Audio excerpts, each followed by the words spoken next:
Rappelons, alors tu sais que bon, les faits, c'est pas tellement un mot que j'aime parce que comme disait Nietzsche et puis Richard Francis Burton, il y a surtout des perspectives, mais des choses de base.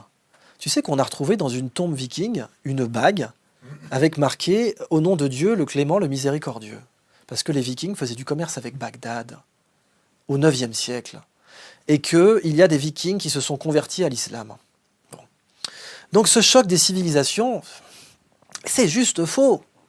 Dire, où qu'on regarde dans l'histoire, on va pas me dire que les vikings étaient plus tolérants que le français moyen ou que le danois d'aujourd'hui. Ça, j'y croirais pas. Que le viking ait été plus tolérant religieusement, non. Que Charlemagne et Haroun al-Rachid ont eu des échanges commerciaux. Et que Haroun al-Rachid a offert un éléphant blanc à Charlemagne qui s'appelait Abou Labas et qui est encore aujourd'hui enterré à Aix-la-Chapelle.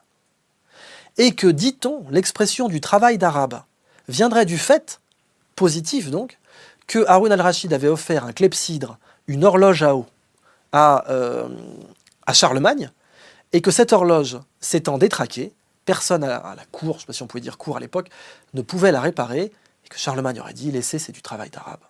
Parce que travail d'arabe à l'époque signifiait hautement mathématique.